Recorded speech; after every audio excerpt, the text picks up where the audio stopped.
41 on Fed for the week. So I would like to hand it off to Auditor Kilgore for her presentation. Welcome. Thank you, Chair, and thank you, members. Just so I'm clear, is Ms. Womack, Ms. Kathleen Turner joining online? Commissioner Womack will be attending. She also. I anticipate the folks outside in the hall will probably be going into council chambers here soon. Yes. It is our hope. But it's nice to be here. What I'll do is I'll start with an overview of really just the city's revenue and give you a little just kind of perspective of its composition, its makeup, and then more importantly, I think for your consideration, you know, how maybe we're looking at the next few years and what we're considering. I made some notes, but the more important thing is we're here to try and inform you as best we can. So ask any questions. Between Darlene and Eugene, we hope to be able to answer everything. And if we cannot today, we'll certainly get you anything. So I want to start with really just kind of the most important framing, and that is, how is the city funded? Our revenue structure is going to be easier if I visually show you the document that Darlene's going to show you, the one that looks like this.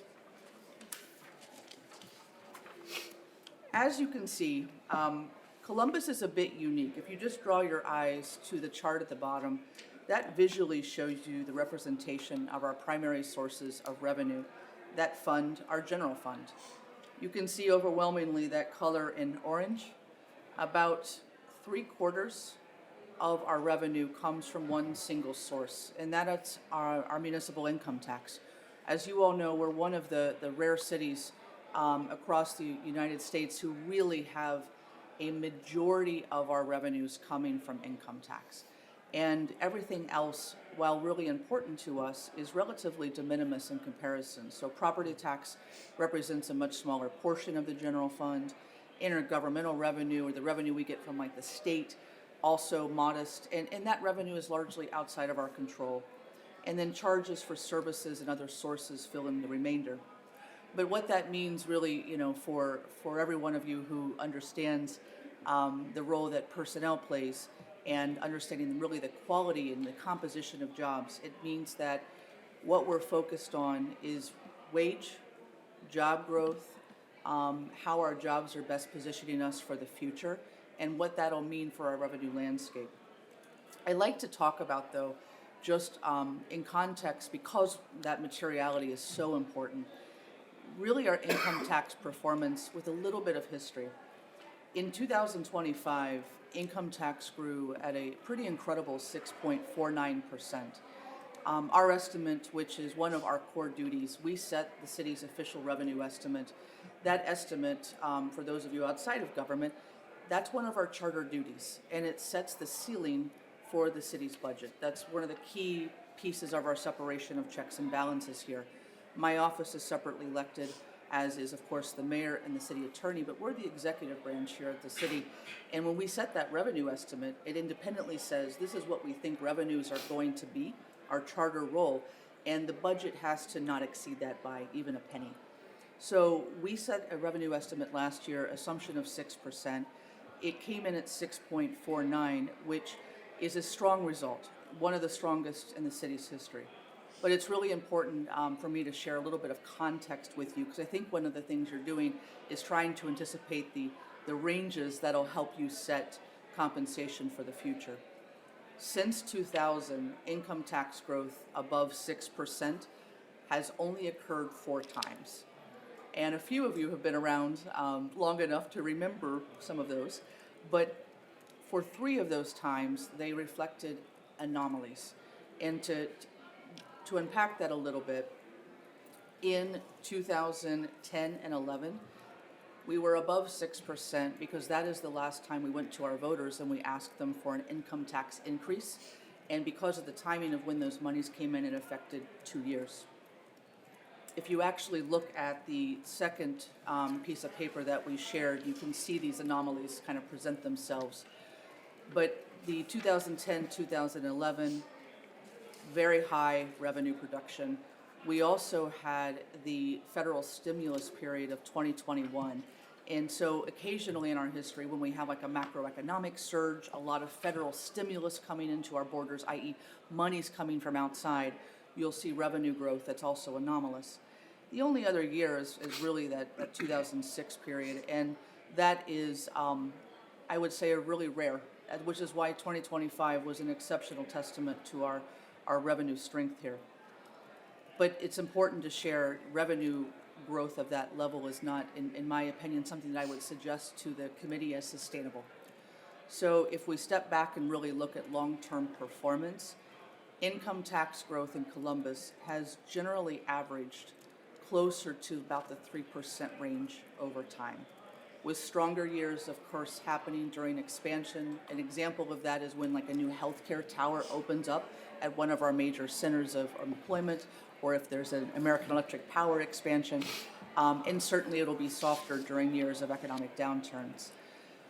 As an office, we really do not look at much before 2019. And the reason being is because as a city, we look so differently. Our skyline, our hospital systems, the names in our major economic centers, they just look differently.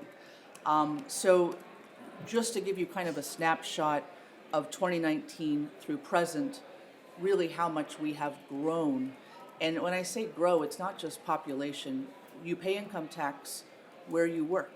And so we benefit from all of the people who are driving in from Newark or Powell or Marysville into Columbus to work every day. But this speaks to how much we've grown in terms of, I'll call it more scale or complexity. Since 2019, our income tax collections have increased by about $283 million. That is roughly 30% over that pre-pandemic baseline. That cumulative growth is significant. And so in other words, while recent performance has absolutely been strong, in light of a much more complex SWOT analysis, a SWOT analysis that I'll speak to and kind of unpack, I do not believe that, if I can suggest to the committee to consider that ongoing strength will be continued. It's been a minute since we've had an economic downturn. It's been a minute since we've really seen significant declines, because when I say cumulative, I mean the last few years, we keep building. We keep building. The fact that we have positive growth of 6.5% on the last few years, we are in an enviable position as a city. Our income tax is disproportionately influenced by higher wage employment. So our income tax is not a direct reflection of how everyday households feel. Post-pandemic growth here in Columbus has been so, I would say, directly influenced by expansion in healthcare systems, life sciences, research-intensive roles tied to the ecosystem of education here, technology, software, even while some of our financial, professional services, insurance companies have experienced maybe employment changes as a result of offshoring or AI or even automation, they've also grown other jobs that are arguably higher wage paying. Healthcare in particular the last few years has been our stabilizing kind of ballast. It is not highly cyclical, it's very stable, and it absolutely supports steady wage growth. So this K-shaped kind of economy that you're very familiar with, that's what we're really focused on in our office. Higher wage sectors continue to experience typically strong earnings growth, while the lower wage sectors have seen, frankly, very uneven outcomes. And so this is really an important distinction for a government like Columbus. Our income tax performance reflects the aggregate success of corporate net profits, corporate profits, wage strength. It does not necessarily reflect uniform strength or uniform growth across the entire labor market. So in other words, we say in our office a lot, we can absolutely quantify the quality of a job here, which really leads me to the last kind of set of remarks on revenue, looking forward. And when Kristen first, reached out and asked for some projections in the 2030 and 2033 range, it's important, I guess, to caveat if 2025 taught us anything, it's how quickly revenue assumptions can be quickly tested by things way outside of our control. geopolitical shifts, tariffs, immigration, and its effect on workforce, state tax debates, things that are happening at our state legislature that you all are very familiar with, and even federal shutdowns that can quickly take away the data that we rely upon. And I know you each in your respective roles understand this, but even forecasting 2 years out has become so much more challenging than when I first came into office. And so projecting 4 to 7 years out, it's a bit more daunting. So we find a lot of comfort in what I'll call ranges. Getting comfortable with kind of an optimistic, a baseline, more meaning realistic, and then a pessimistic scenario. And even yesterday, I was speaking at an event at the New York Stock Exchange, and the topic of anti-fragility. How do we bake in slack as a really important aspect of a city's financial governance? How do we build in a little bit of slack to protect ourselves for things outside of our control?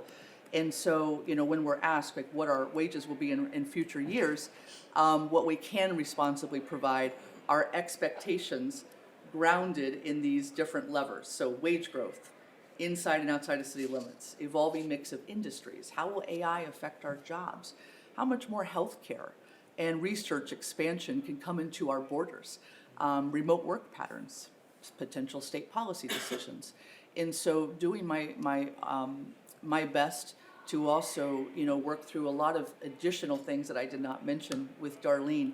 If we assume for your purposes some of those levers and keeping a kind of a realistic, a slightly conservative but realistic model, and assuming that there's continued stability with respect to our healthcare systems and the primary employers that we know today, considering moderate wage growth in professional services, considering that there will be no structural tax policy changes that will materially affect our city, and at least one, I'll call it normal economic cycle. Normal's not a bad thing. Normal is getting back to our normal. Then I think a defensible planning assumption for your purposes would be to consider an average general fund or primarily an income tax kind of growth rate in the range of about 2.5% to 3.5% over the medium term, so turning out about 3%. For what it's worth, that might sound, single digits, low digits, but for us, what that would reflect reasonably could be 10 to 15% more than current levels by 2030. And by 2033, that could be, of course, 18 to 25% more than where we are today. So, just as I kind of conclude, I think what I want to offer just maybe one broader observation that may be helpful to really the committee. I recognize that a lot of your work is tied to data points. You want to kind of round yourself there. But I would also just offer that, while I think revenues and the anticipation of revenue levels should be considered, I would say as you consider the future compensation structure that'll transcend, a lot of us here, that salary adjustments are not just, of course, fiscally responsible, but really aligned to, the top line kind of levels of revenue growth are not really a good proxy. Instead, it's really the scale, the complexity, how many more moving pieces are required to manage them. And so I just ask that you do consider that in addition to those high-level revenue numbers. I'm happy to take any questions at all.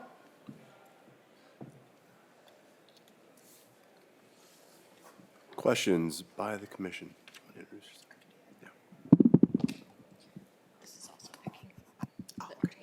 Okay. Good morning, Monica Womack, with Native of Columbus, and I run MLW Solutions LLC. It's nice to see you. Good morning. Good morning. Chair, it's a really good, I think that you had a really good prompt about kind of today. And one of the things that I want to do a really good job of conveying is that, a lot of people ask, well, what are revenues doing? And the question I try and turn around, and you probably have this at AEP, is really, the real question is what is required to responsibly manage them? And the SWOT analysis in my time, it's been really, it used to be like an upward, let's say an optimistic, a baseline, and a pessimistic scenario where this tight COVID elongated those. But today, it's even broader because of all of the federal actions, the state actions, and so forth. So it's really important for me to work in those ranges for comfort. I have a question. Oh, do you have one? Go ahead. So I was going to ask,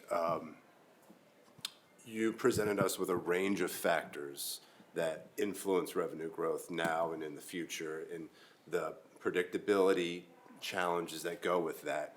I would be curious, as we look at other comparable data from other jurisdictions, what factors are you looking for, or what would you suggest we look at when making decisions based on this is more comparable to that? Are we looking at economic factors such as, stable market-based growth, right? So you referenced healthcare.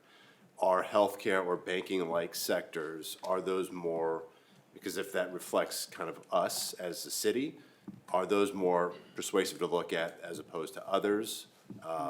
Or what other, I would say, thoughts do you have Yeah. as we look at that data? I'm really curious. I'll add something. I'm curious if you have any perspective on this too. I think I always start with looking at what does the government actually do? And so, for example, some cities oversee, they do not oversee utilities. Here at the City of Columbus, we have 4 major utilities, and we have a 5th enterprise parking garages. We call it mobility here. And some governments oversee their own public school system. Their cities do, right? And so I always take a look at kind of like what is the best comp in terms of the composition of that government, because that'll dictate what types of revenues are flowing into it. And from there, I would say, the materiality of our singular revenue source is quite abnormal. There are a number of different ways that I could visually show you this. The best would be a Brookings article that called us, one of the most vulnerable to the elasticity of economic shocks during the time of COVID, when people were not able to work. The theory was people would not be producing wages, and our income tax base would really slow down. What they failed to consider in that analysis was the composition of our employment. Healthcare kept working, and a lot of our jobs were able to pivot just remotely. And so when we do comps, it's more about the size of the cities. How many folks do they serve? When rating agencies do comps, it'll be comparing us to cities over 900,000 in population and utility systems with populations of users over 1.2. And so right now, our reach, I think a denominator that gets us into trouble sometimes is that folks like to use just the city's population as the denominator, but really considering that folks drive in every single day from all over our state to work, and that our reach of public utilities goes into 38 separate municipalities in this entire region, including the economic supercenters of Dublin and New Albany and Westerville and Anderles area and Pickaway County. We operate much more like a metro form of government in many respects. And so I'd urge you to consider that comp. But would you add anything else to that? Just that a lot of cities are more volatile than we are. Usually the coastal kind of cities experience more volatility in hiring and employment and all those kinds of things. So when you're comparing us to California or East Coast cities, that's a lot different. And then I would say dependence on water. I mean, we have great water supplies here. There are cities throughout the country that struggle with that, and they may see big shifts in employment because there's no water available for the things they want to do. It's a very good point. Yesterday, some pretty big news hit the financial markets in that the city of Chicago was downgraded. And it went into a triple B, which is not a good place. It's getting down towards what they call junked, and it was a really tough day for the city of Chicago, but a lot of that had to do with how much their city has had exposure to federal, I will call it executive overreach. And so that's something that I think is also going to be nuanced in a lot of the way that you look, is how much has shifted in just the last year as a result of maybe material funding changes coming from places like federal government.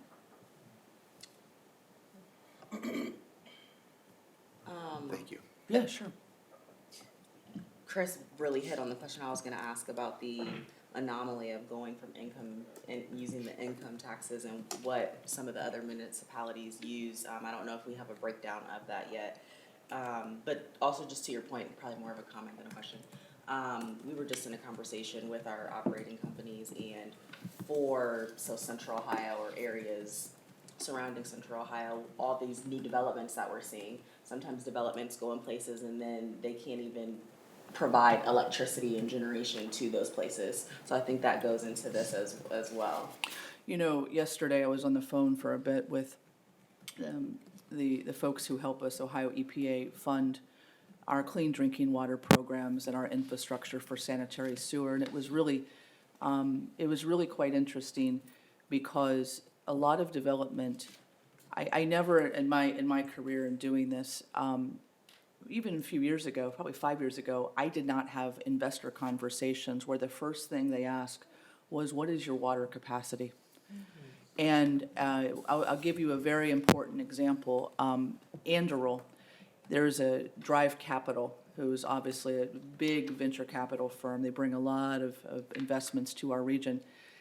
They have a video, a short online, that we play now during our bondholder, our investor, our rating presentations, because factually, our city's capital plan for utilities has grown. It's quadrupled in just about 5 years' time. And we say capital planning by current year plus 5 years.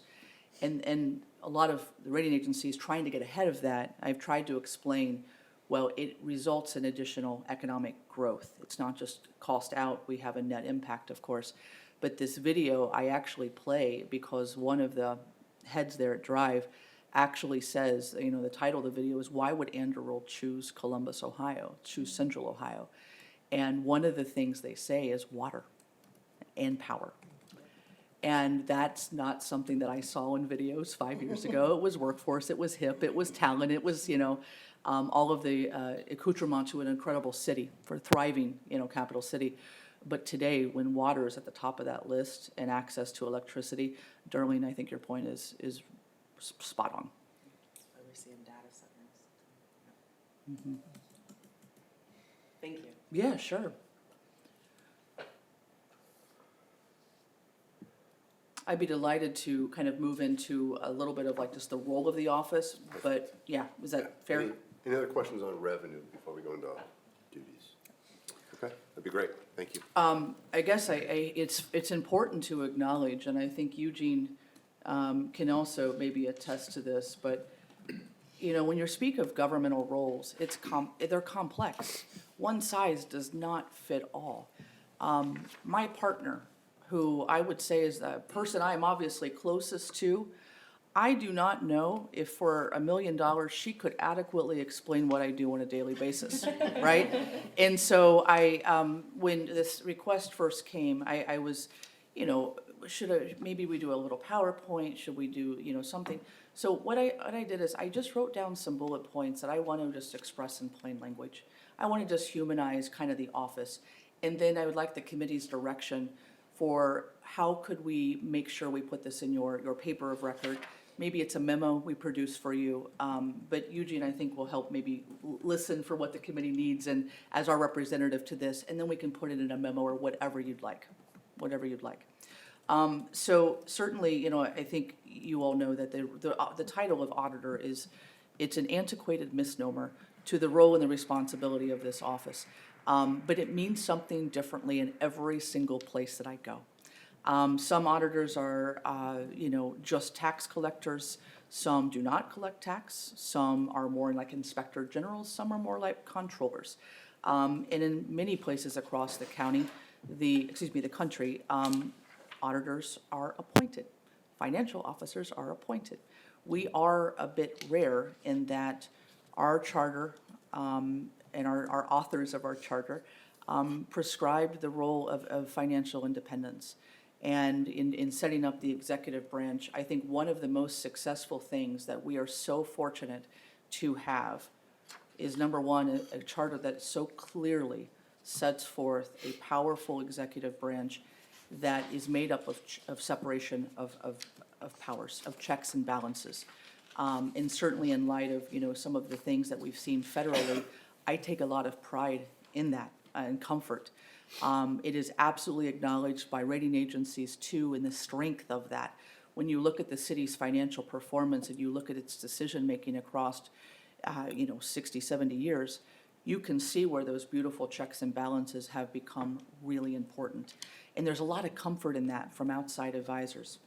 So when you ask, when the committee kind of, looks and you ask for us to kind of talk through roles, I know you will do a good job of looking at scope and the roles and the duties and not just those titles. But we want to be helpful to you. We don't want to leave you with that, frankly, kind of a very cloudy work of sleuthing all that out. So I thought today I'm just going to do some high-level explanation of what we do on a daily basis. So in Columbus, the auditor's office really administers the robust business of government. I say that a lot, like we are just we do the business of a gargantuan city. Functionally, largely speaking, this role really does operate as, and you'll see this with the top 15 largest cities, the role of like a CFO.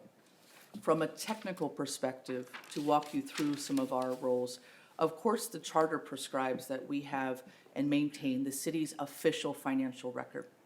We also, as I shared, we perform the city's official revenue estimate, which is a very important function of the city. But the work that goes into that is a lot of really, really advanced revenue analytics. I would put it on par with the analytics that is performed even at our, I would say Fortune 500 easily, absolutely easily. With respect to every single dollar that comes and goes inside the city, we perform all of the accounting and financial operation functions. To do that, we have to maintain a robust system of technology. We use a global Microsoft product, but with that comes all of the technical requirements of the individuals to lead that. We perform all of with respect to like our almost 10,000 employees, the payroll functions. There's also a very large technology system that assists with that. But I would say in each one of you in the city side who knows how much complexity has happened, it's not just performing, the payroll functions. It's, as our former human resources director can attest, it's keeping up on all labor negotiations, labor relations, ensuring most importantly, the accuracy of all of that. And of course, when things like more complex federal policy changes like the One Big Beautiful Bill comes along, we have to make all the interpretations and really make sure that we're carrying out those executing those changes within payroll. From a financial reporting standpoint, it's easier if I just visually show you. This is a huge point of pride. Every single one of the accounting steps that go throughout the year is visually displayed in this gargantuan 300 and roughly 80-page book. And this is one of the reasons why we're able to maintain our gold standard on Wall Street, why investors around the country really do keep an eye on, or applaud our transparency. That document is a culmination of year-round work. And it's also a representation of our audit, our annual audit, which is overseen by and managed by our office. The city's ability and kind of our financial performance machine, this is done, believe it or not, in 90 days, which is the fastest large city of our size. Last year, we were the third fastest city in the entire country to get our audit out. But as you know, what that means is it's confidence, it's investor comfort. It's transparency. And we say a lot, we can't really improve upon the depth of our disclosure, but we can upon the way that we communicate it. So what I'm not showing you today is a robust system of dashboards and a lot of visualization features that we have that are constantly available to the public. Transparency portals, we have revenue dashboards, lots and lots of frequently asked questions from investors and bondholders that are constantly churning. The Division of Revenue, which is a very large part of our office and certainly very important to the city's ability to carry out its business, we collect, manage, enforce, audit, and perform all of the technological functions necessary to collect income tax. We also do, of course, business and net profits taxes, emissions tax.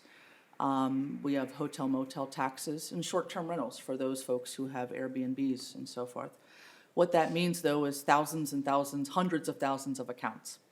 It also means a gargantuan technology system, a technology system that has incredible levels of cybersecurity protection, compliance, and a personal point of pride in we have really grown our system so much that we are now in lockstep with the Internal Revenue Service, which is a huge benefit for us.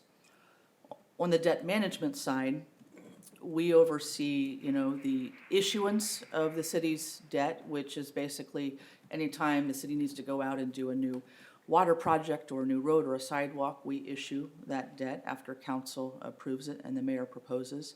We handle on a daily basis the payment functions for all of the principal and interest payments that go out, and they do go out daily. That also means we have a big technology system there because that needs to orchestrate the payments to our bondholders, whomever owns the city's bonds. We perform all of the investor relations to both our potential bondholders as well as our existing bondholders. And so just a visualization, we do a lot of reports to our bondholders. It's necessary, it's customary, gets them very comfortable with kind of just what our capital issuance looks like. And in addition to, of course, the investor relations, very, very important are our relationships with the rating agencies. These are not static, one time a year, these are dynamic. They're always asking questions. They're any time, for example, and Danius will remember when early Doge was occurring, rating agencies, investors calling, what does that mean to you? How at risk are you? And so our ability is really, as the auditor's office, we try and communicate to their best interest to answer any question they have so that our perception in the market remains as high as possible, that no one fills in the gaps with unnecessary pessimism if we can show them that we have our arms around it and we're in control. So with respect to things like that, I brought you just a visual. This is a ratings presentation. This is the depth of how much goes into a ratings presentation. Now, it's important that, that work is shared. We have members of the mayor's office, we have members of different departments and divisions who are, like Director Atha, who is spending a lot of that money, the bonds that we're issuing. We have members of council, especially the finance chair, participate. But we have to orchestrate this dynamic stream of communication, really year round. And so, I've shared with you a lot of more of the kind of the technical facts, but maybe to illustrate just the scale, the size, and maybe to also humanize this a little bit. The reason why I make comparisons to really the Fortune 1000 level operations is because we manage the multi-billion-dollar debt portfolio. We manage revenue systems that not only bring in billions of dollars, but serve really as a customer conduit for our residents, our workers, our business owners. We oversee a multi-billion-dollar investment portfolio. And then we also are responsible for the financial and Wall Street markets credibility of one of the largest cities in America. We are the highest rated city of our size in the United States. We are the largest city in America to maintain AAA ratings from Standard & Poor's, from Moody's, and from Fitch. And what that simply means is, when in any of us, we each have a personal kind of credit score, of course. If any of us go out to get a mortgage, the higher our credit score, the lower the mortgage cost, which means if we have a lower score, we're going to get a better interest rate and we're going to afford more house. And so the real financial benefit to the city is by maintaining such high credit ratings, we borrow at the lowest cost possible, which allows us to do so many more projects than if we had a lower credit rating. But that work, when I share that, I want to kind of humanize this now and how this really requires precision. it's because the financial benefits to all of those decisions and operations really are immense. In our capital program, we work in a basis point, which is a 0.01. It may not sound like much, but every time in the market that we go out and we're able to improve our position with any bond across 20 years, every 0.01 movement that we make creates savings for us. If the basis point equals $300,000 in savings, and we're able to get more investors, lower our interest rates, improve our position in the market, that very quickly, every time we go into market, equals millions of dollars of savings. And that's the human part, because that means salaries, that means more rec and parks investments, more public safety. So we really do, I love to put that human spin on, because that's what it's about. As you know, we've really spent a lot of time modernizing. My predecessor was a lot of things, a legend of legacy of public finance, but he wasn't one for modernization. And so we've really done a lot, as you all know. And what that means is that our personnel needs have also grown more specialized. We can do a beautiful word cloud and just illustrate how much that modernization has grown. And so one of the stats that I thought I might offer today that I'm really proud of is that of electronic filing for taxes. It sounds relatively simple, but when I came into office, believe it or not, everything was on paper. Some of you might remember seeing the gobs and gobs and gobs of mail trucks pushing those envelopes around. But today, electronic filing is 70%. I'm really proud of that, but what that means is, in business sense, and this is the business of government, in tax, we've been able to reduce our tax processing cycle time. So from when we first open a document to the final close of whether that it's a refund or a payment, the cycle times for just individual returns have gone from 14 days to 2 days. And on those corporate net profits taxes for like AEP or one of our big corporations, those are huge, huge, huge files, 50 days to 12 days. And so what that means is that that revenue, those tax payments come in faster. We get them down into our investment portfolio faster. We're starting to earn interest on it. But it also means we need, arguably, we have a lot fewer human-made errors. We're not rekeying that information in. And it really does help inform us on the data side, too, as to how our economy is performing. We're also doing some things with advanced auditing using, I would put us in the 0.2% nationally with advanced revenue analytics and tax auditing using advanced intelligence with the intent of seeking to close the tax gap. And the tax gap defined by those who should be paying their taxes but are not for whatever reason. That's a program that I dreamt of about 7 years ago, and it's now live, and it's incredible. But what that simply means is, and I don't like to put on this term, but that means more revenue for the city. We're closing the tax gap.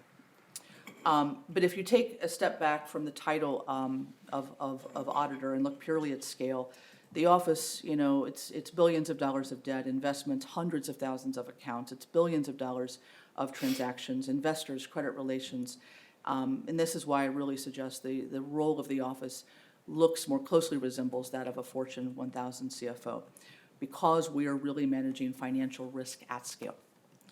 And that is something, as I kind of conclude my remarks, I really do believe deeply in this process, and I love that it is years in the future, because it's important to take oneself really out of this. This transcends any of us, and this will be setting the future of this, for years and years and years to come, beyond 2033.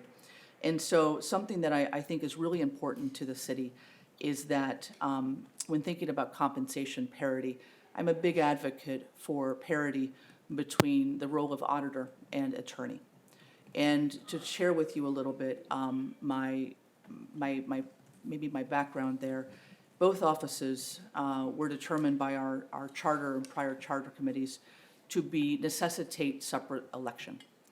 Both manage citywide risk, both require extremely highly credentialed employees. And in our office, for example, we employ CPAs, attorneys, professionals with required advanced degrees, a whole alphabet of specializations and acronyms that are required for one to hold the job that they have. Many of our staff also, and this will be, continue on, also serve on national committees that shape decisions, policy decisions across the entire country. The city attorney, in my opinion, manages the city's legal risk. We manage a lot of that financial risk. And both offices are very foundational to the structural integrity of the city. As Emeritus Clerk Blevins knows, I love history, and I think it's worth just remembering, why our offices exist in their current form. It's because of Washington Gladden, Washington, who has the Social Justice Park just here on East Broad Street at Cleveland. He was a nationally known social justice reformer. He was known as for social justice well before those words were ever put together. But he spoke so beautifully of the importance of separation of powers for the betterment of democracy in our municipal government. And he is the individual responsible for the independence of a financial arm in our office. The structural that he wrote, and if you haven't read some of his journal entries on this, please do.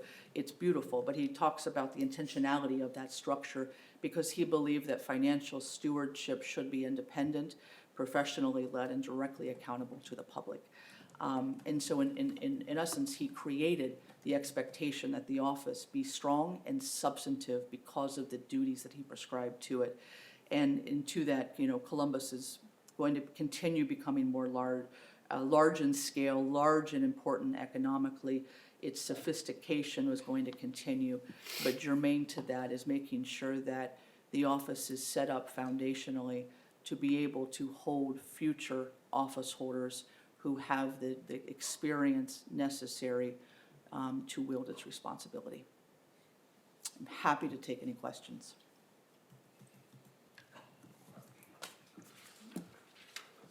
Thank you, excuse me, very much for that overview. I have a couple that kind of jump to mind. So your role now, you mentioned sort of the evolution from your predecessor. I'm curious to get your thoughts as to how you see this role in 2030, 2032, 3, all that. Will the evolution continue? What do you foresee being some of the biggest challenges, expansions or contractions of the office right now?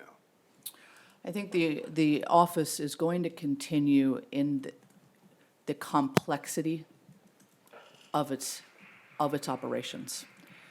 The way that, pretty much every trend, every piece of the way that the office was administered prior to 2019 no longer plays true today. Every trend has pretty much gone out the window because the city looks so differently.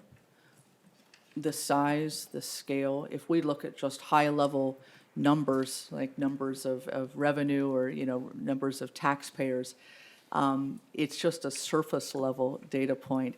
The composition, the complexity, the enormity of how we manage to communicate all of the different ingredients to our SWOT analysis is going to be ever more important. And I think one of the things that, the reason why I care so deeply about, in the future, it really being, held by individuals with immense expertise is because the size of the operations are no different than that of any of our companies in our headlines, our skylines today. What else would you add there? I would just add, the implementation of these large systems that we have, they're always evolving. There's cybersecurity risk all the time, and these systems have to stay up to date. And it's a pretty large effort to keep on track with those. His legacy systems, we let go for years. We had them in place for 40 years without, updates every year or those kinds of things. But these require constant updates constant review, because there are bad actors who are, trying to break them, quite frankly, and they just become more complex. So having the kind of professionals in place, and managing those professionals, keep those systems up to date is a really significant task. It's a really good point, and if you think about like the tax gap, it is the role, it is the business of government to try and remove that gap, and to try and with respect to, let's just say, like local business owners, individuals who are moving here from out of state, who may be confused by the complexity of income tax in Ohio. These are not the individuals that we are going after. We're going after the folks who are absolutely knowingly curtailing, and when you look at that and you consider that is our responsibility, it should absolutely be the duty of future auditors to ensure that they have professionals in place who have the technological capability. We're one of, I think, only 17 municipalities in the entire country whose sophistication is large enough that we actually have systems in lockstep with the IRS. That is a gargantuan economic boon for us, because if someone is, for example, filing their federal taxes, claiming their work here, but not filing locally, if we were simply looking at paper, that might take us a few years to track that down. But today, if you're filing federally and you're not filing locally, we're going to see that in our system. And so, and I kind of offer the business of government, it's hard not to speak about the economic benefit of this office, but if we can move every single day and get more investors interested, lower our cost of borrowing, keep credit profiles, that equates to financial savings, and absolutely, I think, necessitates investment in both personnel and systems. Would you add anything else, sir? No, I think probably hit it. Sort of as a follow-up, who else would, you mention Fortune 500, Fortune 1000. Yeah. Who else sort of in the public sphere, like, do you look to as a peer or somebody that, is doing it right? Yeah. Or, Great question. amongst your peers? So I'll give you an example. Next Tuesday, Wednesday, I'm a part of the Milkins Institute's Finance Forum. And one of the cool offshoots of COVID is that CFOs, we banded together because information sharing was really helpful. And even as recently as, DOGE or anything else that we've gone through with tariffs, Danny and his team, for example, asked me, we would love to know if there's a way for us to identify the surcharges that were added to our invoices as a city related to these tariffs. And so we are trying to figure out, well, how do we do that as a system here best?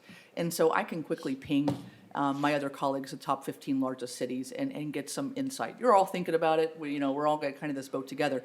So to answer like your question, I would say Washington, D.C. is a pretty strong comp in terms of duties and role, as is the New York City Comptroller.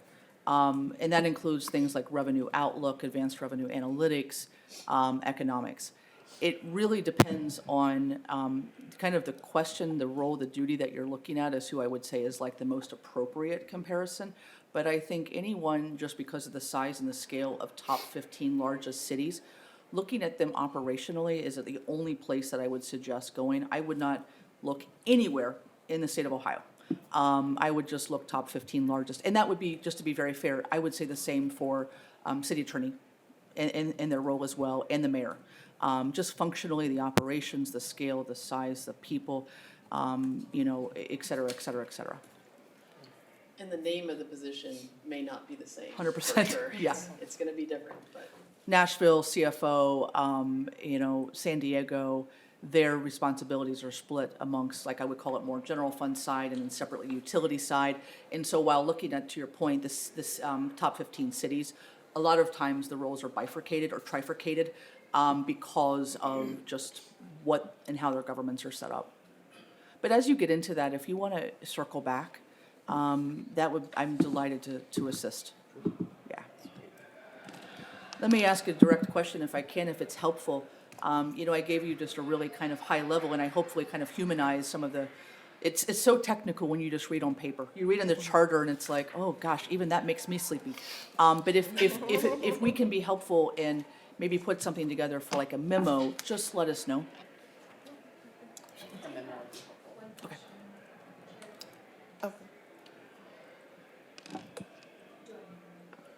You have a voucher. Yep. I was just curious, based on your role and the visibility that you have nationwide, what makes Columbus more potentially challenging to lead from any of those elected offices roles? Would you Yeah. consider, how might we, maybe the better question is, how might we be uniquely positioned? Oh, that's such a beautiful question. It's so funny because even as recently as yesterday, there's a perception of Rust Belt still. And to overcome that perception, and you probably get this too in some of your even hiring, with you're hiring someone from the coast and saying, no, we are, depending upon the day, 14th, 15th largest city, right? This is a big deal. We're a gargantuan, and we are the GDP. We are the GDP of this Midwest. When you look at population growth between 2010 and 2020, there were only we were the only city in the Midwest to grow by more than 100,000 persons, and so I feel like that has transcended where we do not have to do as much communicating or convincing because of how much we have grown in economic prominence. But when you're at the top, you are the highest rated city in America. Anytime there's an economic change like tariff policy or immigration and workforce policy or a state legislature that is saying we might take away property tax, and to us, for what it's worth, is worth $92 million. Yeah, $92 million and 93 million, thereabouts, right? I looked at Darlene to make sure she's going to be precise. That is, while it's not our most material source of revenue, that's a lot of money. And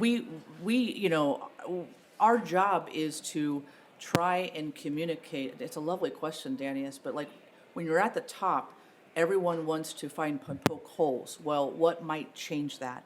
And so I would say that's one of the reasons why our collective investor relations, the mayor's relationships, he's on the company side, making sure that corporations who are looking to move here are able to see the future in Central Ohio, that we are going to be the best place for them to put their roots and to bring their employees here and develop. Same with families moving here. So I think that's probably the hardest challenge. Yeah, it's a great question. So the question I had is around, I know that you were speaking on like the caliber, the skill of the individuals that you are currently employing, and then also updating systems, and not just those systems of process, but the systems of technology as well. Are you seeing any impacts from AI and the evolution of what AI is doing in the size scope of the team that you're currently leading, and how that would look in 4 to 8 years? Yeah, and when did you first start, Greg, with the city? 2007. Okay. When I first came into office, and this was 2018, there were 4 individuals who opened up envelopes, and that was their role. And that is a fantastic role to have. That was the business of our office at that time, and that was because we had so much paper coming in.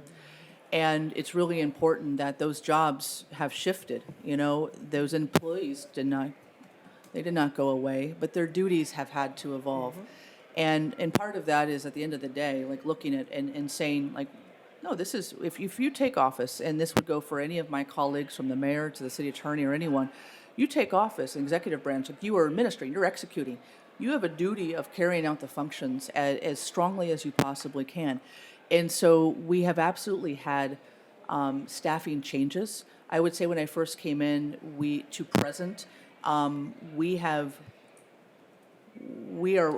from a strategy, crawl, kind of, walk, run, fly. We're flying in a lot of respects. We're still, I would say walking in some areas, but we're flying in a lot. And because of that, in the advent of things like AI or any type of advanced intelligence, of course we have to, if it makes smart intelligence and it helps make us perform our functions and operations, we absolutely have to look at it. Also, just to give you a very simple example, thank goodness it came into play when it did, because when the SWOT analysis of revenue fallout happened in early 2025, and the rating agencies are knocking on our doors saying, what will happen if all of the federal funds that come to your borders, whether it's Nationwide Children's or Ohio State, or any of the jobs that are funded by federal monies, not to mention all of the direct monies that come to our city through federal grants, if those were to go away, what does that mean? What dollar amount does that mean? What were you going to do? And thank goodness AI came in when it did, because there is no Excel spreadsheet that can do that quickly. And we were able to create an incredibly modern and sophisticated form. And I think Danius is really familiar with some of the digital dashboards we did with her team. It spoke volumes, because it immediately to the world, to the nation, said, we've got our arms around this. Internally, it's kind of a hard conversation, because we actually have, and I believe we still do, fewer people in tax than when we came into office. Because as attrition has happened, a lot of those jobs that were very manual and paper-oriented, as individuals retired, as individuals shifted, they're no longer needed. Now, but what is needed are individuals who are more highly specialized to run the systems. And I would say another big transformational item has been the number of people who come and go, private sector, public sector. I would say before 2018, our office was much more public. Today, it's interchangeable. What else would you add? I think the biggest switch is, where we focus our work. So I remember when Megan first took office, April 15th, all the forms that came in, we were actually over there, like, putting paper together, helping them to put all the paper together.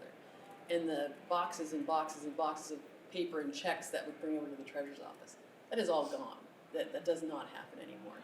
And a form that somebody's looking at holding is now automatically into our system. So we had to become, what we weren't doing was auditing. We were processing paper. We were pushing paper. So now we've kind of retooled all the positions over in income tax, and they're more auditing those tax returns than they are just simply processing the paper to get the money in the bank. Going off of this, as you're forward thinking about skill, about focus of the role, you mentioned a couple times the parity, between city attorney and city auditor, and I kind of pulled out the salary approvals from previous, and those have been the same.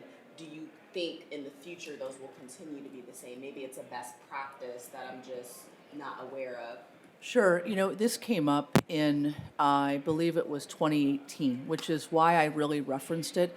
And what I do not assume is that, especially as incredible community stewards who are kind enough to give us your expertise, that everyone has the same working knowledge as, kind of the chair from his work here, or anyone on the left-hand side. So I wanted to start out by giving you my kind of 2 cents about why that parity was so important. I think it isn't helpful for me to consider financial risk and legal risk.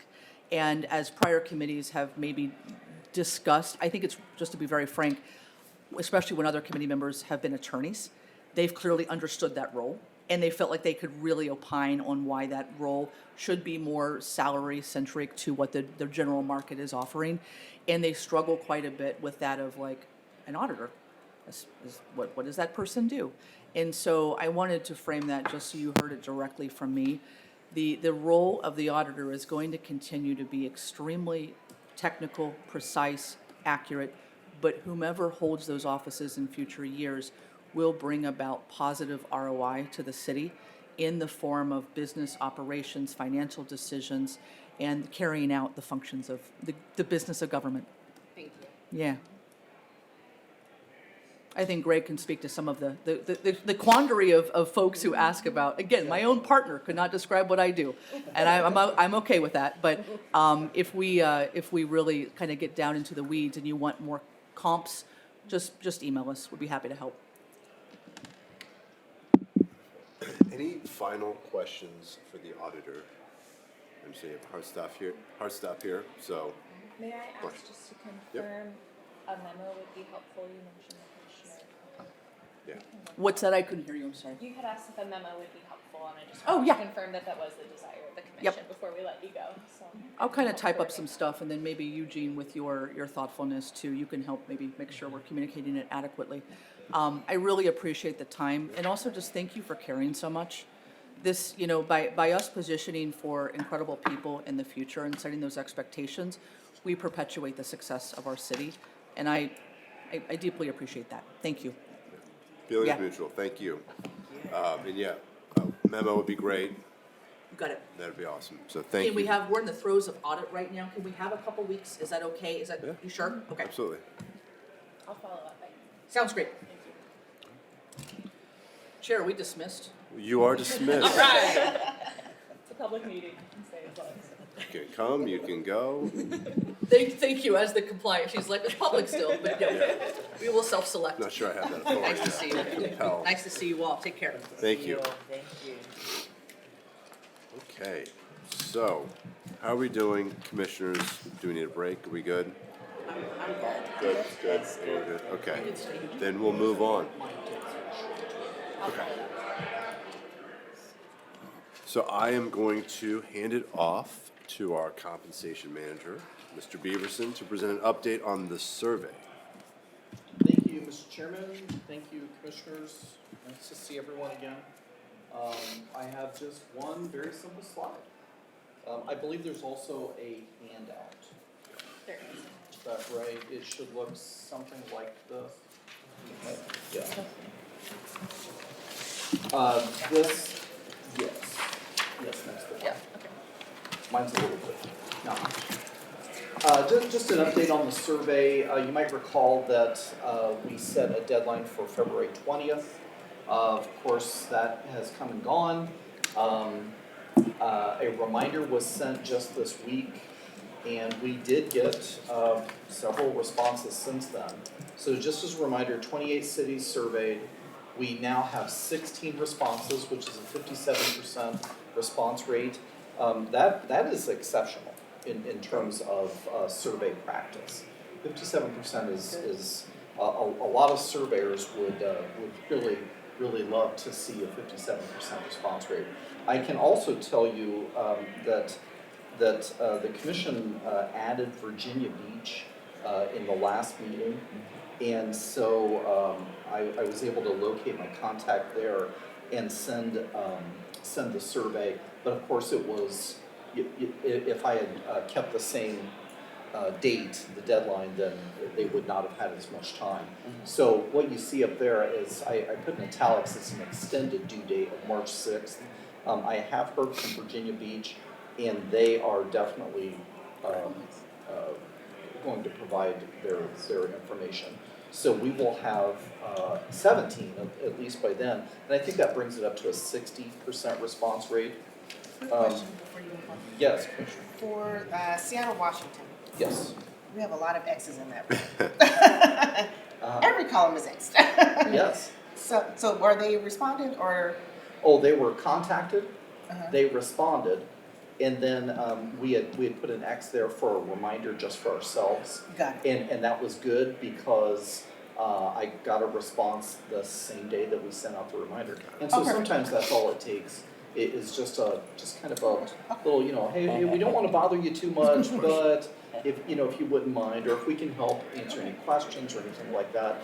And as it turns out, my counterpart there was very, very close to finishing it, and I believe we got it later on that. Oh, that day. perfect. It was either Monday or Tuesday. Oh, no, perfect. So, yeah, and that was the case with a few others as well. Let's see, I do have just one. There was one. Oh, it's at the bottom of this page. I did want to. I looked back for the last commission in 2022. The last commission studied 26 cities. 8 cities just did not respond. Regardless of our attempts to ask them over again, and hey, can we help with anything? Is there any publicly available data that we can go out there and kind of take that burden away from you as much as we can, and we just never got any responses from 8 of those. But when you take those 8 away, the last commission still ended up with a 69% response rate. So again, with Virginia Beach, 60%, and if we're looking at that extended deadline of March 6th, I can see this commission benefiting from about that response rate as well. So that's actually great news. I did want to bring up though the fact that might be something that the commission might want to consider, just to think about or continue thinking about. Most likely we will be in the same position this year, that not all cities, regardless of how much we poke and ask and things, will respond. Is there a time, and I don't necessarily need an answer right now today, but is there a point there where it would be the best point to start the analysis of the data? The sooner we get started on that, the sooner that I can make the presentation available, the sooner you'll be able to see it and start receiving that data for you to make your considerations in doing the work of the commission. I would say by next week, Start next By week. the by the extended, Yeah. date, Okay, so you're satisfied right now, at least with the response the rate that we have 57%. now? I mean, Yeah. how do you all feel? I think if we extend it, say we Past don't get this. anywhere, if we go to the, I don't know, 20th, like, we're gonna run out of time. So, and there may be a couple that respond, but I'm not sure there's a whole lot of benefit to delaying. So I'm with you. I would say start it now, and if we get additional cities that come after the deadline, then we'll take them. We can take them, right? We can take them, it would take a little additional time to come back and add them into, especially once it's already been analyzed, but done that before. Okay. So So as long as there's When no are- prohibition there. When's our next, That's a point of discussion, I think, for, because we would be meeting on the 12th. we can meet on the 12th, it's on all of the calendars. I'm If- trying to give you a week off, just if you want it, but we can certainly meet on the 12th to have that conversation. Okay, I'm only asking if you were to wait by the 6th, would you be able to do your analysis by the next time we meet? If I not, appreciate I'm that. okay with starting the analysis now. Oh, I see. I think initially we could have a very good overview by then, especially if we begin it now and then add other cities as they come in It'll give you time. next week. I think so, so. And if it's okay, if I let you know if we run into any kind of problems there that are slowing us down, but I don't see why we wouldn't be able to do that. And you tell By me the if you don't 12th. have time, if not, you could start it, but. That's why I was hoping that you know, if we Yeah. do run into something, then if I can get back to you prior to the 12th and let you know. And I would do that as soon as possible, but right now, I don't think it would be a problem. If I may jump in, Sure. Greg, this is your portion. It may be helpful for the commission to think about today or before our next meeting. What information do you want from these cities that isn't in the survey document and that isn't in the demographic information that was covered up front? I have today's conversation on my mind. Do you want to know what their revenue sources were and how would that inform your decision? Things like that may be helpful to think about now. Over the next 4 meetings, you're gonna be hearing from all of the elected offices, just like we did today.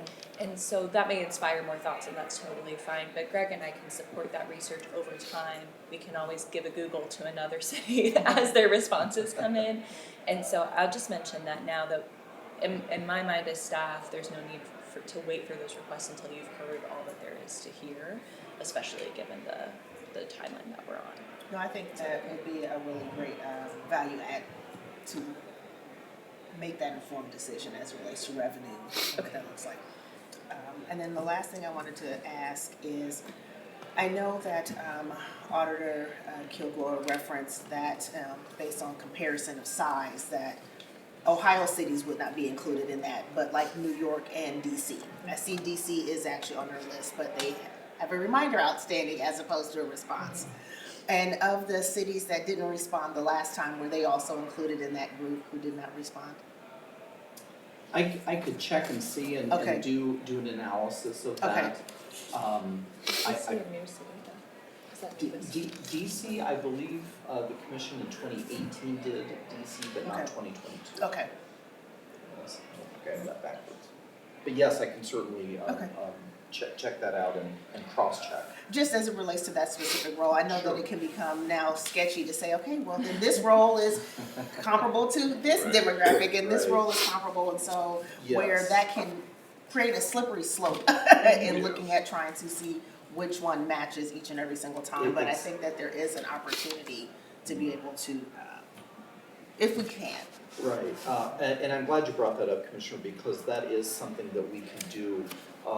Especially with what the information that Auditor Kilgore presented, that you may find that some cities, especially based on this memo that she'll provide, some cities really more go toward matching what she and Darlene do. Right. Some will not. Right. I can tailor the analysis to limit it to those cities, instead of just doing the whole list that the commission provided. So however you would like to do that, I'm here to help you to ultimately make your decision. So if the data needs to be analyzed in a different way, an additional way, and presented subsequently, I'm here to help however I can. So please let me know. And I think that would be helpful in looking at the roles independent and dependent of each other. So if we're looking at the auditor role, the attorney role, mayor, council president, council member, there are going to be nuances in those respective roles that are going to be unique based off of the actual communities that are being evaluated, based off the questions on the survey that show, this may be your full-time job, this may be your part-time job, this may be, I see here that the auditor can't do anything but maybe be a notary. Or serve in the military. Serve in the military, That's so yeah, it. so those are certain things that, but others, municipalities may allow other things in that space. And so looking at it from that narrowed view, but then as it relates to how they all interwork together, as she was sharing, as you pulled up, the attorney and the auditor are equally salaried. However, does it make sense for them to maintain the equal salary and what that looks like kind of across, and how we're setting what it will look like in the next 4 years? Certainly, understood.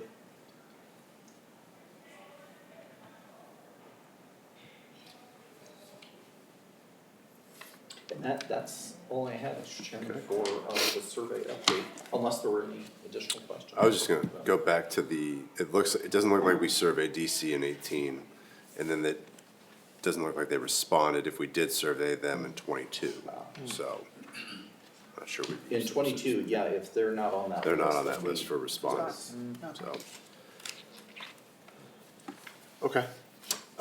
Thank you, Greg. Any questions before we move on? Sorry? Nope. Good, okay. I want to bring up, it's come to our attention that we do not have a records retention schedule for this commission. So it being necessary that we establish one to properly comply with our public records law. We don't have a schedule in place, so that informs us when records can be deleted. So until there is, we're gonna need to maintain these records indefinitely until such a schedule exists. So, because this is gonna go on beyond our commission, we're going to need to appoint a staff member to manage said records on our behalf. So I would like to nominate, Kirsten Stosse, to manage our records retention schedule creation on behalf of the commission and the commissioners. I ask for a second. I second. All those in favor? Yes. All right. Aye. Aye. Okay. And then can I ask, is it already written somewhere that the report of this commission is filed with city clerk? Yes. That In the should charter. always happen in Yes. addition, yes, Yes. thank you. So Kirsten, you will, Understood. all right, you got it. Thank Got you it. very much. Congratulations. Yeah. I'm sorry. So unless there's further conversation, discussion, I will move to conclude this meeting and adjourn. Thank you, everyone, for your attendance. Thank you.